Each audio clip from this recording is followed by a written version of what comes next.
If you enjoyed this episode of Spotlight On, please share us with a friend and leave a review or star rating on your podcast platform of choice. Thanks.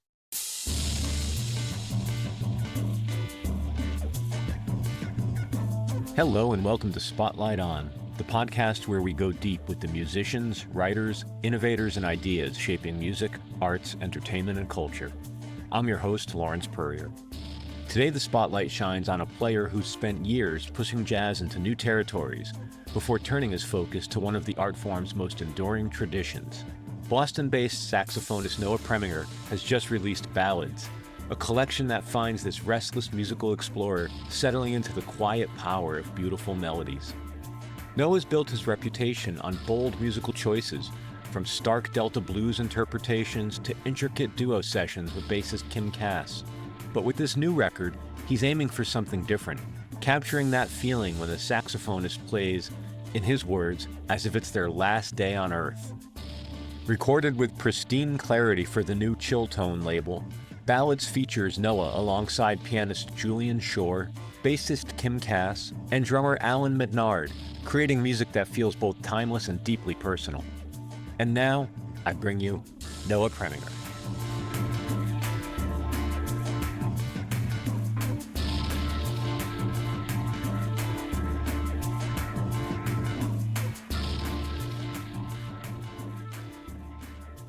I was going to get to it a little later, but you've definitely, you've had your share of great drummers, man. I mean, all great players. Yeah. Rob Garcia, Matt Wilson, early on, like really tastefully assembled ensembles.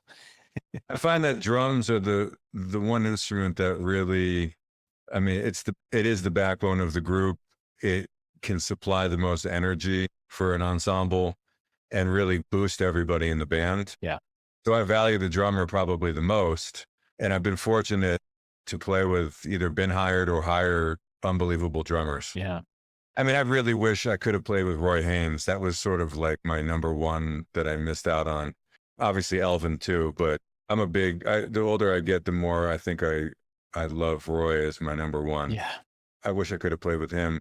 Would obviously love to play with DeJohnette, but those are like the two guys that I really missed out on or haven't played with yet that I would love to, but There's time. You'll get there. Yeah.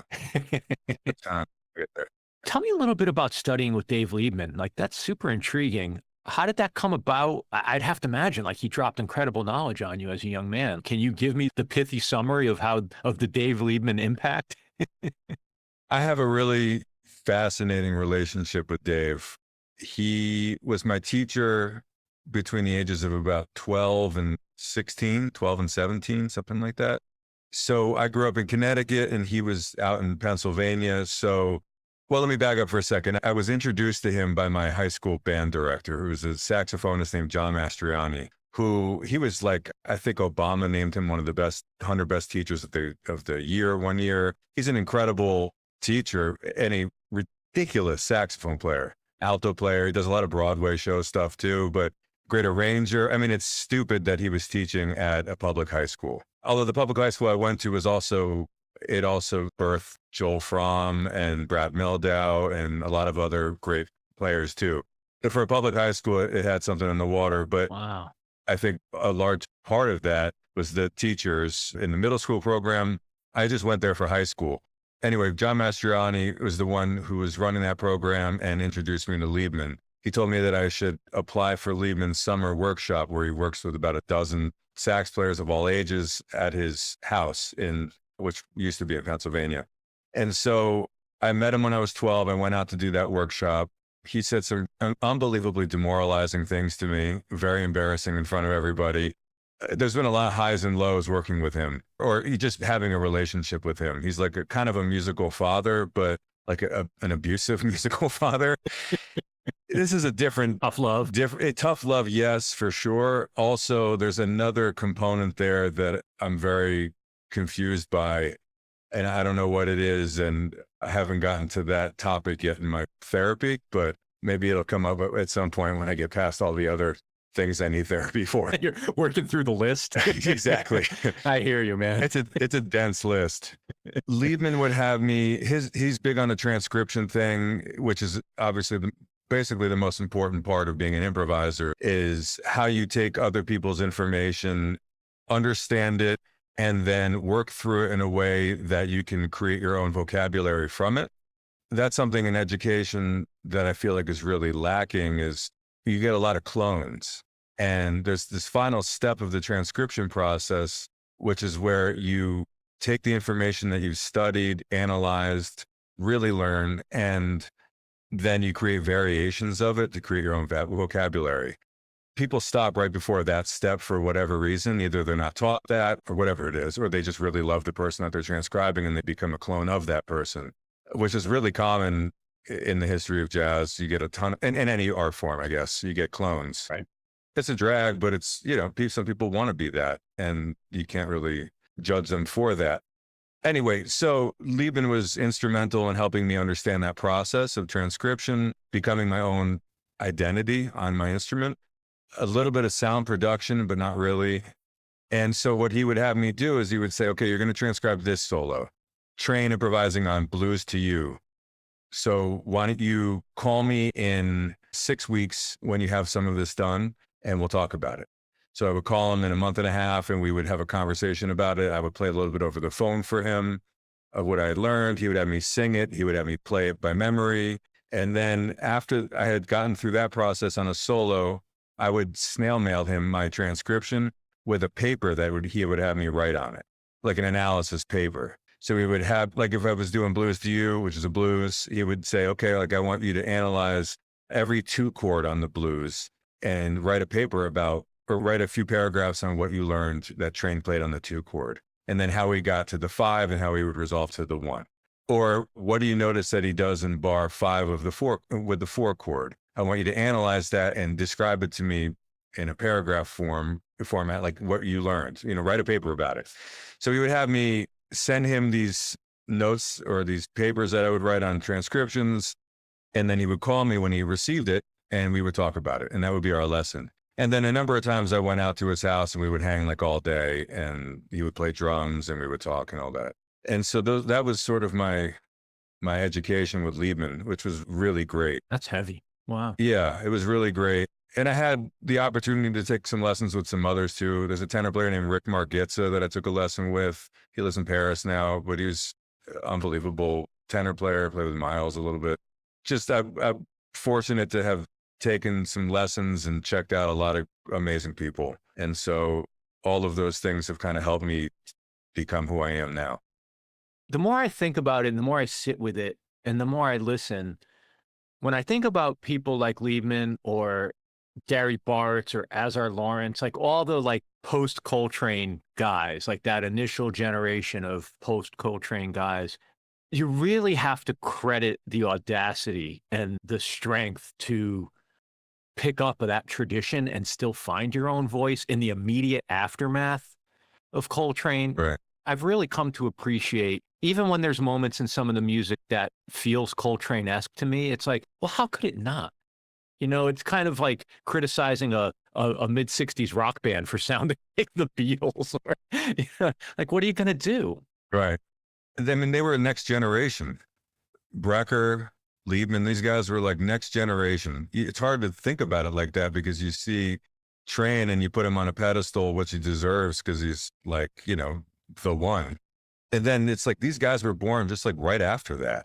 They were coming up right after that. They were around during that time. Yeah, it's not baseball where they like retire the instrument. They're gonna no more sax players. Right. And so like, it makes sense that they would follow sort of in his footsteps because of how unbelievable he was. And just the level of musicianship then it's jaw-dropping to listen to recordings, and then like it can take you down a dark path thinking about where we are now musically and what happened back then 60, 70 years ago, even 50, 40 years ago. And it's like, well, what is happening right now? It's a transition period. I guess it's always a transition period, but it's just interesting to kind of take a step back. I mean, I check out a lot of music. I listen to everything that those end of the year lists recommend. Sometimes I give too much weight to critics, I think, because I don't agree with a lot of this stuff. And everybody has their own opinion or whatever. But it's a way, I love those lists because it's a way to just, it's like a dating website. You get the most options. Yeah, And so that's right. you really get to see what people are recommending and for what reason. And based on the critic's own taste, you get to see like, oh, I know this critic, they like some really out stuff. So if I want to get a taste of what's happened this year, I can see what they're checking out. Or this person's real straight, so maybe I'll see what kind of straight ahead shit they're doing. I like those lists for that reason, and that reason only. I hate competitions and anything like that with arts, but it is a nice way to see what's out there.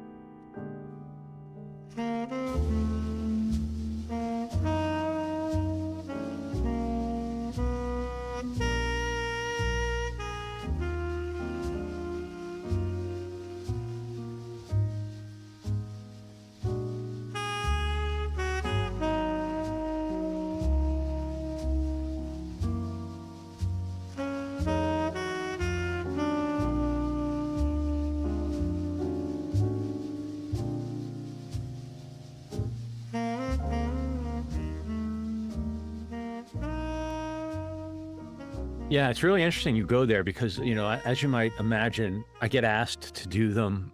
I struggle with whether or not to do them, but ultimately, and I find it incredibly hard because I don't keep notes all year on what I'm listening to really. I listen to so much because of this and because of other writing that it goes by so fast and so much, I metabolize so much.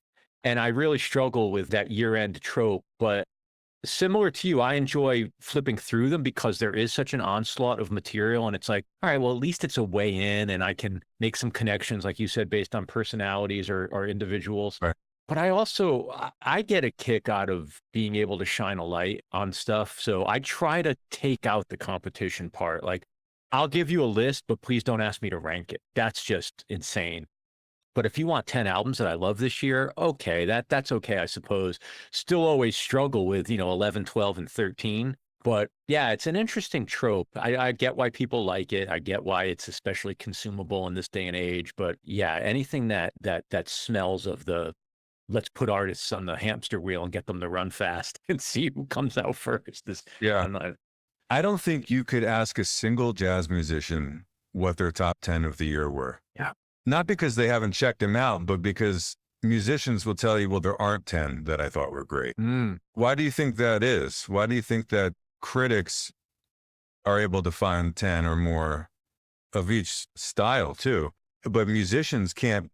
I bet if you asked every musician you interviewed or that you talked to, what are their 5 top jazz records of the year? They couldn't name you 3. Why do you think that is? Well, that's a great question. I have a few theories. One, it depends on the artist, but I would say one theory is that I talk to a lot of artists who don't listen as much because they try to be careful about what they take in and don't want to crib or anything like that. I would say I've been surprised that that's been a increasingly minority though. I don't even have a theory as to why that's changed. Maybe because it's easier to listen now. I would think the bar's higher. You can hear things differently. Right. I would also flip it and say when the critics are asked to do it, there's an element of peacocking. Look at, I know everything about everything. I skip whole categories. Like I don't try to guess. Like when I just did the Jazz Journalism Association nominations for this year. If I don't have anything to say, I don't say anything. Right. And I don't go for like the names I recognize or the ones I'm friendly with. I really try to say, well, I don't know anything about like vocal jazz. It's just not my bailiwick. So like, why am I going to pretend to have an opinion? That's not going to help anybody. Right. Yeah. I don't know how many writers and critics are as well read and listened as they are in their presentation. Listen, I have no doubt that I'm not that diverse. I like more out music. I like weird shit. I like tradition as well, but like I'm in a lane a little bit and I try to stress test that and push those boundaries. But I also, I listen to other music. Totally. And so it's like, I don't want to be identified as like the guy that knows everything about that. So I'm not really answering your question, but was it loaded? Do you have an answer? I don't have an answer. I think you nailed it with the first thing you said, which is that I think jazz musicians have a high bar.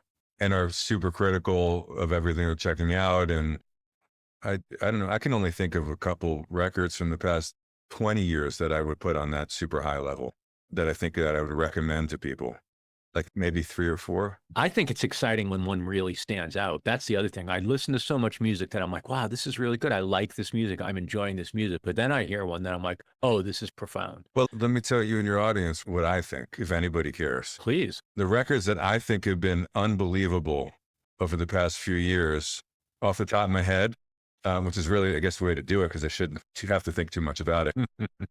Steve Liebman has done a couple of records that have him working with a rapper that I think are really awesome. Just really forward thinking, amazing compositions. The playing is killing on it. Really love those albums. Can't remember what they're called. They have not super memorable names, or ones that I could pronounce maybe, but we'll dig them out and link in the show notes. Those are really great. I think he just did a second one that he released in the past couple of years. And I'm also working on a rap record right now with an awesome rapper from Connecticut also. And I've been working on it for almost 5 years now, and hopefully have it done next year. So it's just been fun to listen to what he did with a rapper. Another one is an alto player named Godwin Louis. He's got a record called Global that he released a couple of years ago. And Godwin is also a Connecticut person, actually. He's from, I think, New Haven area. Godwin is Haitian. I think Godwin's been to every single country in Africa, just on an unbelievable exploration of world music. And you hear it in his writing and in his playing. And it's like really, his new record, I think, his music has a little bit of a religious component to it, which is not my cup of tea. But if that's not your cup of tea either, you can kind of easily separate it. Just don't listen to the words or some of the titles, look at the titles. But musically speaking, it's just really soulful. As an improviser, Godwin is unbelievable. He's a great, unbelievable saxophone player too. Just really, it'll lift your spirits listening to his music. Another one I'll recommend, I guess this has a third alto player on it, but so maybe there's a trend here, is Chess Smith, drummer. He had a record, I want to say maybe it's 3 or 4 years old now, called, is it We All Break? Is that the name of it? I might be screwing that up. It's got Miguel Zenon on it, Matt Mitchell's on it, great band. And it's got, I think actually it might have Haitian percussionists and singers, if I'm getting that correct. Unbelievable playing, unbelievable compositions. I'm a big Miguel Zenon fan. Actually, I'm going to see, he's in Boston this Friday playing a concert with one of his groups. I'm going to see him. I love his playing, and he sounds tremendous on this. So there's 3 records to check out that, are all probably from the last 5 years. That's great. No, thank you. Thank you. I love Chess. He's one of those figures that moves between worlds or brings worlds together, and I love that. Yeah. What you just articulated really speaks to something I wanted to ask you about, which is you move through worlds as well, musical territories. And I think that's relevant to everything we've been talking about, because there's this spectrum, right, of like orthodoxy, tradition, innovation, how all those things are considered and regarded, how practically speaking, maybe they impact a player's ability. I don't know if this is the right way to say it, but to focus. How do you think about these journeys? Are they necessary for you as a developing artist? And do you ever feel that they keep you from excelling in one area? I don't know if I'm asking the question well, but I'm curious about that restless nature. For me, I need to be like really excited about a project to actually pursue it, because it's not like we're doing it for the money or fame or even the inkling that our career is going to take off. That's for your 20s to have those dreams and aspirations. When you hit your 30s, it's like, okay, just put your fucking head down and do your work and be excited about the shit you're doing, and try to wake up every day and look forward to creating something new or doing something else with your life. Yeah. So for me, the projects that I've pursued, I've done them because I'm stoked to do them. So I got really into some blues musicians maybe 15 years ago, and I did a couple records that sort of celebrated blues musicians, especially from Mississippi. One was called Dark Was the Night, Cold Was the Ground. That was a lot of fun for me, and I had a great time kind of researching those players, learning about them. I even teach a course about them at the college I teach at. Another record I did these two records with a bassist named Kim Cass. One is called Thunda, and the other one's called The Dank. And those projects, Kim and I, during the pandemic, decided we were both getting into the digital recording sphere of things. And I never knew how to plug in two cables to each other. I never learned any of this stuff that every student learns now. And it always freaked me out. I've always written, all by hand, all my music. It took me years to really even start doing anything in notation software. And I still suck at it. I usually just default to writing by hand too. For me, learning how to set up a home recording studio was terrifying. During the pandemic, I was like, well, what else am I going to really do here? I've watched all the TV shows that I can watch that are out, and it's like, I guess I'm going to do this. So Kim was a little bit in the same boat. He was a little more advanced than I was, but we decided that we were going to collaborate on a recording where I would start by sending him a recorded idea, and he would take it and do something so jaw-droppingly ridiculous to it that we would be in tears laughing. It was so awesome. Wow. And the goal was to do that back and forth until we finished the piece. And so he would send it back to me, and I would just be hysterical, laughing in bed, listening to, he would text me okay, man, it's on its way. And I would gear up for it and listen to it a million times and then get really excited to record my next part for it. And so these pieces just expanded that way. And then we would eventually say, okay, this one's done. Let's do the next song. That's great. And that was how we did our record called Thunda. And then we got a grant through New Music USA, which was really, for me, it just, I don't know. I never really get excited anymore about very, very much in music. But that for me was really validating to get that grant after sending them our record in our application for Thunda, because it was this is New Music USA. They don't really fuck around. It's a lot of newer modern classical music that they fund and some certain jazz stuff. And that's not really been my thing, but it felt good to get that funding. And so that helped us make our next record called The Dank, which is primarily Kim starting the pieces and sending them to me. So anyway, it doesn't actually make that big of a difference who started them when, but we switched up the process for that record. And so those records, every day I worked on that. And we spent hundreds of hours on those because everything was done at home. We edited them ourselves. I mean, it was a huge labor of love, but it was thrilling to work on it. And almost every project that I've done has kind of been like that, where I've been pretty pumped, unless it's okay, I'm getting paid. This is a payday to make this record. This is kind of what the label's expecting, that sort of thing. But the records that I've either self-released or whatever, most of the records I've made have been a passion project. So how does that, tell me about then the turn to a ballads album now? Yeah, I made a ballads record years ago, maybe I guess almost probably 8 years now, for a record label that only releases on vinyl. And the band was amazing. It was a dream ballads band. It was Billy Hart on drums and John Patitucci on bass and Ben Monroe on guitar and myself on tenor. And I was really excited about it until I heard the final version of it. And I was there's no fucking way I can let this see the light of day. I hate it that much. I hated my playing. I felt like I really just didn't play my shit on it. I wasn't happy with the others in particular, the way that they interpreted my music. I wasn't happy with the actual sound quality of it. There wasn't any component that I actually enjoyed. And so I realized, okay, this is only going to be out in vinyl. It's a very niche audience. After 2 years, we get the master and I'll just stick it on the shelf. This is never going to see the light of day. I actually think it has resurfaced on streaming websites, which is a drag, but I wanted to do a ballads record and do it better, basically. And so I had been introduced to this very new record label called Chill Tone Records. One of the three owners is an unbelievable engineer, world-renowned engineer. And I had heard some other things that he had recorded, jazz stuff that he had recorded, and I fell in love with the way that he engineers. He does something that I don't hear a lot of recordings a quality that they have, which is like everything is super present, especially the drum set.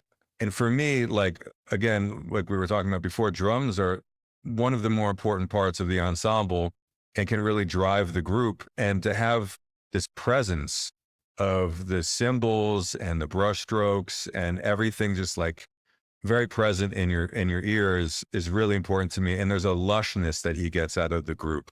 And so I thought that it would be perfect to do a Ballads record. I pitched it and they were into it. So their label is a little more on the straight ahead side of things. The improvisation, I mean, there's not a single bass solo. There might be one bass solo on the whole record. It's very straight ahead, which I was cool with. You know, it's funny, like I've gotten more compliments for this Ballads record than I think any other project that I've ever done, because I think it's just so unbelievably accessible. Yeah, but okay, that's fair. It's certainly not dumbed down in any way. Like accessible is in this context, it's good. No, I think the engineering actually does add a lot to that. Like you can really hear and Ballads lend itself to that, right? Like you can hear the delicacy, the interplay. it wouldn't work on something that was like fast and burning, like one of those kinds of like an energetic record. It works for this, and I think it works. It's very wet, and it has a very reverberant lushness to the sound. It's like people have said that it's like it has an ECM quality, and Wow. which is not how you hear like any other jazz records, really. So it's very different in that regard. And I think it fits the vibe really nice, and it creates a great ambiance for the record. Yeah.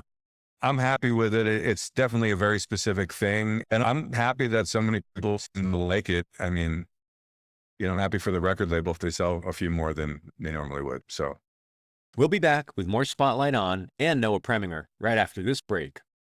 After listening to this episode, head to thetonarm.com, our new online journal covering unexpected music and culture. This week on The Tone Arm, pianist Philip Golub guides us through the alternate tunings that embody his album, Loop 7. Ken Schulk discusses how his drum kit philosophy makes him the inflatable tube man of drumming. And sound artist Sarah Persico explains how she played a Lebanese UNESCO World Heritage Site like an instrument. You'll find all this and more on The Tone Arm. And while you're there, be sure to subscribe to our email newsletter. That's thetonarm.com. The Tone Arm, putting a needle on the cultural wax. And now, back to Spotlight on. Tell me a little bit about your original compositions on the record. The titles are pretty evocative, meaning specifically Unfair World and Democracy. I'm curious about how and if the titles relate to the music at all, how this sort of threads back to the Meditations on Freedom project. Clearly, as an artist, as a citizen, as somebody moving through the world, you're present in all this, but I'd love to hear you speak to that a little bit. I'm careful these days about, and maybe it's because I have a kid, or maybe because I had a scare. I had some psychopaths mess with me on the internet. There was a period of time where actually I shut everything down. Oh, okay. Because it was over the pandemic. I had said something about, I had a tour, I think it was 2021 in Europe, and I got really angry, and I voiced my anger online about, we had a couple concerts in the Netherlands, I think, and the Netherlands said, we're not going to allow Americans in for this amount of time because our numbers were really bad. And it said something about COVID and how certain people were screwing this up for us. Anyway, somebody stalked me and did some really creepy stuff. So I am more careful now, and probably has to do again with the fact that I have a kid now and I'm protective of my family. But I think that, yeah, it goes without saying where I'm sort of heading with those topics. I think that Meditations on Freedom record that I made in 2017 was important for me because it was a conversation starter. It wasn't like a protest record. It was a conversation starter where I could take these topics and I toured them around in red states as a way to have conversations about freedoms that I felt like we were in jeopardy of losing. And I thought that was valuable at the time. And maybe it's still valuable. In hindsight, it probably didn't do shit, but it made me feel like I was doing my little part as a musician, which is often hard to feel like we have any purpose in what we're doing in life. I felt like that was valuable for my own sanity, I guess. And if I could help start a conversation somehow, that would be really cool. So for me, compositionally, I write at the piano. And if I feel like something's not just like coming automatically, if I don't have an idea, we'll think about a topic. And I learned that from Fred Hirsch. My first gig per se, like in New York City, was Fred hired me to play with his Trio Plus Two band. I think I was subbing for like Tony Malaby or something like that at the Jazz Standard in New York City. Fred and I became friendly. And I remember I was playing over at his house one time as apartment. We were playing duo. And he asked me about my writing and if I had written anything lately that I wanted to play with him in this duo format. And I said, like, I was really struggling with some writer's block. Did he have any suggestions? He was telling me about some pieces that he had written and how like really kind of lame the topics were, but they really helped just get emotion out of him, the feeling out of him, and it helped with his writing. And I've always used that method to help myself write. So these pieces, Democracy and Unfair World, there's one called New, PNE. I had pneumonia while I wrote that, and just stupid title, but yeah, I mean, those songs. It's a great track, though. I sat at the piano and I was thinking about how like absolutely unfair this world is. Every part of it, relationships, politics, the music industry, all of it. And so that just helped bring out something and a vibe and certain melody or an idea. It really helps as a creative person to get things flowing when you are able to bring emotion out in some way. We learn different intervals and chords and progressions and so on can emit these different feelings. And so we try to work with those and thinking about a particular topic can really help. Yeah. So almost like a prompt or Exactly. so it's just something to serve to open the channel to the creativity when it's a little constricted. Yeah. We have to create a lot and want to create a lot. For me, I much, much prefer, I would give up the saxophone any day of the week for the piano. Just the ability to write. Like I would be fine not playing the saxophone ever again if I had to give up writing. Wow. For me, it's just far more rewarding to write music. It's something that you get to live with forever. It's something that I have one song here on my keyboard, on my piano here that I wrote at the end of December that I leave up there because for me, it's actually relaxing for me to play through the song that I wrote. That's a fascinating perspective for somebody who is so committed to improvisational music. You're contributing to the ephemeral nature of the music while being so passionate about the eternal nature of the composition. That's a really fascinating contrast to hear you articulate. And what's also really fascinating is I've had a couple students lately. So I teach at a college and they're all graduate students. And then I get musicians that contact me and want like either a one-off lesson or a couple lessons here or there. And the past month, I've had two unbelievably talented saxophone players. Actually, one sax player and one pianist come to me for like a one-off lesson. And for my one-off lessons, we usually hang for like a few hours. Usually when somebody comes to me, I say, okay, can you send me some recordings that you've made recently? And can you also send me some of your compositions so I can check out how you write? So we can maybe talk about that if you want. I asked both of them to send me their compositions and I got like very just weird texts back from both of them saying like, well, I haven't really written anything recently that I really want to show to you. And it's okay, whatever, we don't have to talk about it. So on both of these calls, they both admitted that they don't really write like ever and that they're not comfortable with it. And one of them even went as far as to say like, I don't know if it's really like important to me to write. So we had a long conversation about it. Also, I got a review on the Ballads record, and I got an email from one of the critics. I thanked the critic, and in response, he sent me a long message saying, this is some unsolicited advice or just a comment. But my one gripe with your Ballads record is that you recorded too many originals on it. Like in the sort of lineage of tenor players playing ballads, like they tend to be all covers of standards. He actually wrote an article about improvising musicians playing original music and the debate on whether or not they should play less original music and just cover more songs so we can hear what their interpretations are. I thought it was fucking fascinating, actually, because, you know, things change. Like, just because I believe that composition is an integral part to an artist's work. Doesn't mean that that's what everybody thinks, or like that it could change entirely in the next few decades. And maybe it is changing actually. Right now, you still don't get a lot of people, like newer musicians, you don't get a lot of them that are recording. It's more like an online presence thing, YouTube videos and that kind of shit. And so it's like, okay, well, is that where we're heading still? Because it's been like that since the early 2000s.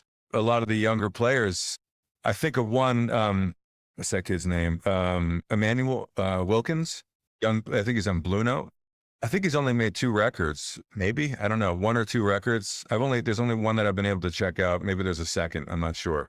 But like he's like a Blue Note artist, he works with everybody, highly regarded as like the next coming of Jesus or something. It's like, well, he hasn't really made that many statements on record of his own. So maybe it's not that important for people anymore.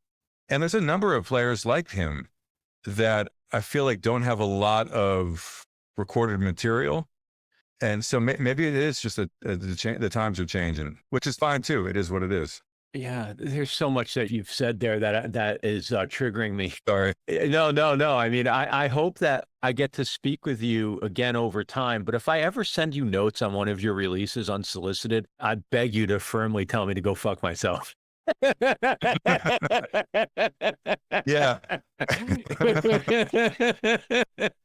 Actually, for some reason, it didn't totally bother me. And maybe I'm just getting, maybe, I don't know. I think that probably would have bothered me at one point.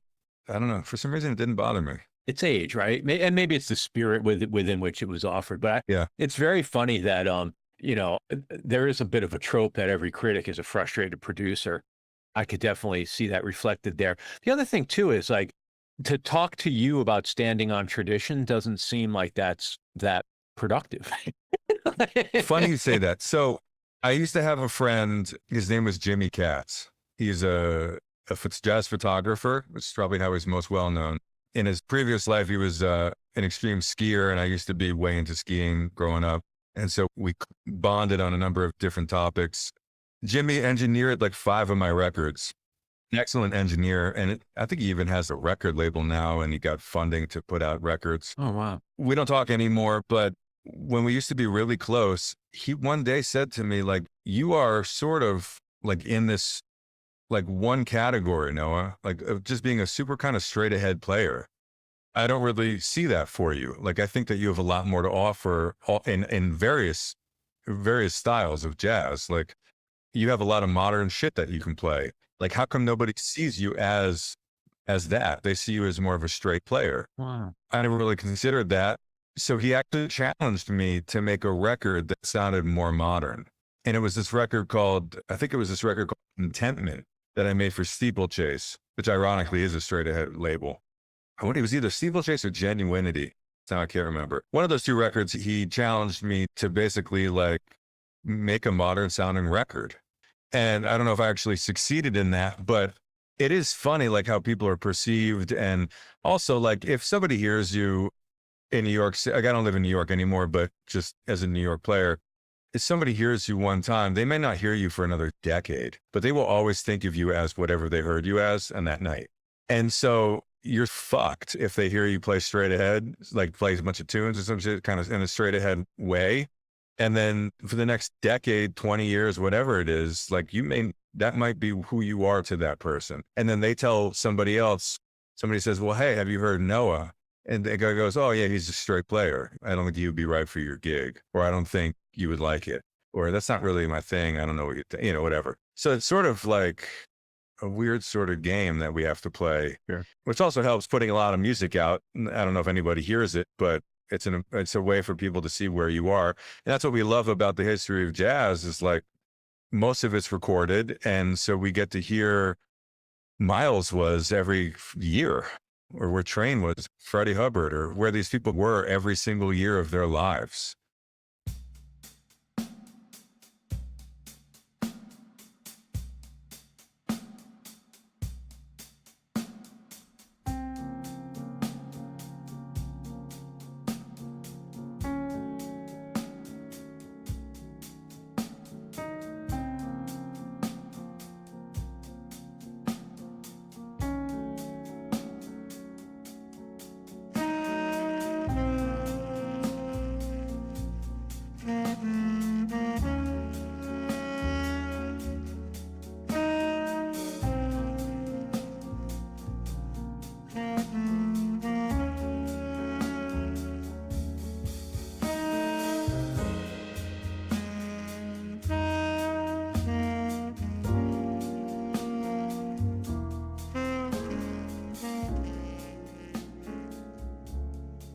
I think about that a lot. I talk to a lot of artists about that. Those Coltrane European tours, especially that autumn 61 tour with Dolphy after the Village Vanguard, and they went over to Europe. And so many of those shows survive as radio recordings. And to have that music is such, even though it's all these little weird labels that are putting it out, and I'm sure it drives the estate is insane.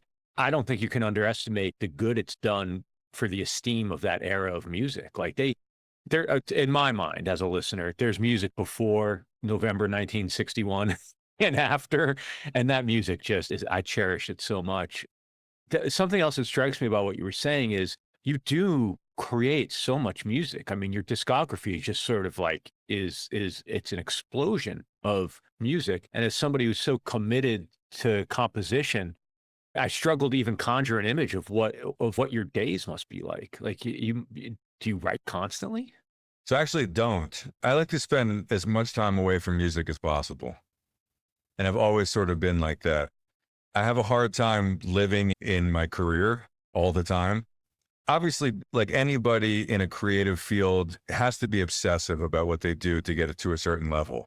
And I mean, at the top of any field, but really in the creatives, like with the creatives, you have to be like a certain kind of psycho, kind of certain kind of nuts, and just really think about what you're doing all the time. My fingers are always moving because I'm always like playing lines through my head and figuring through whatever ideas there are, totally subconscious. And so I think that helps me stay away from the saxophone. I haven't touched my saxophone at home probably like almost 20 years.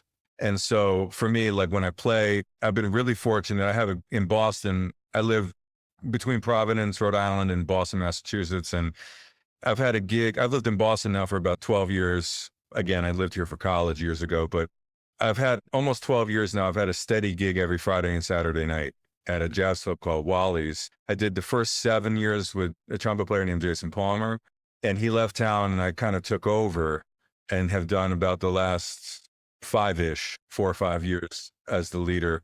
And that has given me the ability to play twice a week in front of a really amazing, energetic audience and play original music. And so that allows me to not have to play at home all the time because I'm already practicing by being on the bandstand. Yeah. I like to work on deadline. So I was saying before, I'm working on a rap record. That's the only, and those 2 records I did with Kim, Thunder and The Dank, those are the only projects I've done where I've done it sort of like leisurely, which is also a very nice way to do it because you're not pressuring yourself to get it done. Every other project I've done for record labels and so on, like I usually have a strict deadline and I make sure that I am really organized and have a plan for the compositions. Actually, I don't have a record that I'm working on right now other than the rap record. Just thinking like I did the Ballads record, since we're talking about the Ballads record. I actually had to come up with that material really quickly because there was a short turnaround for the release. So I think there was like a 3-month compositional period where I needed to come up with all the music in like a 3-month span. And so I really sat down with my calendar and I wrote in the certain days that I was going to write and made sure that I had at least 2 or 3 hours on those specific days to sit at the piano and create. That sort of pressure and deadline making really helps me with my process. Do you record all those Friday and Saturday sessions? Like, are they training material for you?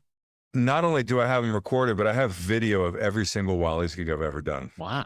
I live almost an hour away from the gig, about 45, 50 minutes. So every night after the gig, I listen back immediately. Like I get in the car and I listen to the gig. And I actually do that with every gig I do. I listen back immediately after. Like I'll go back to my hotel room or I'll go back home or whatever. And I'll listen either that night or the next day to the gig. And I encourage all my students to record and listen. I think the tape don't lie. And so it's like the past 5-10 years, I've been focused almost exclusively on articulation and time feel. That's been my primary focus. And so I listen really almost exclusively to those components of my playing and how articulation lines up with the drummer's ride cymbal and the beat of the bass player. There's something specific I'm kind of looking for, and I want to see if I'm doing it on the gig. And I also want to see how that makes me feel when it is right and when it's not right in my head, and what sort of tension or release that creates for me as the listener. And so, yeah, it's a learning experience every time I listen to myself, which I do every week, every time I play. Yeah, that's interesting. I really relate to that. I was always that person when I was playing. Always endeavored to record everything. Always enjoyed going back and listening to it. No, that resonates deeply for me. Something that doesn't resonate, which is really, I want to go back before I let you go. When you were saying that you would trade the saxophone for piano, I play piano, and I've always had the opposite feeling. When people have said, "Oh, what other instruments do you wish you could play?" I'd say, "Well, the saxophone, of course." Like, and I was really inspired, not only because I love the saxophone and I love some of my favorite musicians are sax players, but I remember a quote once from Sonny Chirac, and he talked about how much he hated playing the guitar, and that he only played guitar because he had asthma and couldn't play the saxophone. Yeah, and couldn't play the saxophone. And he would talk about how the intimate, like the saxophone is the breath and it's the life force. And that always just the profundity of that really bowled me over. Whether he meant it or not, and I suspect he did, but whether he meant it or not, I never cared. Like it's a great pithy statement, but yeah, it's such a powerful instrument. I mean, every instrumentalist you hear, yeah, I think they all have an opinion about the instrument they play and what else they wish they would have played. I would have loved to have played guitar in hindsight now. I mean, I've tried. I have my acoustic guitar right here, and I learned Same with me. like 5 chords, and I've always had one, and I've never gotten anywhere with it. I took a couple lessons, and I'm like, fuck this. My hands I have arthritis in my hands. My hands are, I can't fucking do it. And I wish I hate the learning curve with it. Fucking hate the learning curve. It's brutal. Yeah. It's just so foreign to piano and saxophonists. But I love playing piano. I'm not a great piano player, but I can get through it, and I can write on it just well enough. And so for me, yeah, I love, it's just so relaxing for me to sit at the piano. Yeah. It's just, it's something I get that I don't get out of saxophone. So before I let you go, let me ask, and I'm sorry, I'm not familiar enough with all 20 plus records, plus all your sessions to okay. know. Have you played piano on recording or live? No. And I wouldn't. No. Oh, actually, well, on the rap record, I play everything. I do play piano on this rap record, but it's not a live recording. I'm playing through a bunch of synthesizers, and it's not your interpretations of Bill Evans and McCoy Tyner. Not too close. So no, I do play. I guess I play it on that, but that doesn't really count. No. Yeah. Just saxophone and flute and clarinet on the recordings.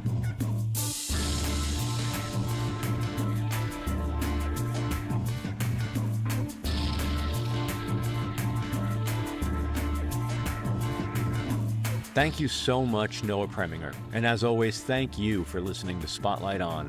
Spotlight On is executive produced and hosted by me, Lawrence Purrier. We're produced and marketed by Michael Donaldson. Editing and sound design is by Terry Grant. Our theme music is by Q Burn's Abstract Message. The most important member of our team is you. Thank you for supporting our work. Now, please rate and review us wherever you listen to podcasts, and then visit us online at spotlightonpodcast.com to explore the free episode archive. Thanks for listening, be safe, and stay in touch.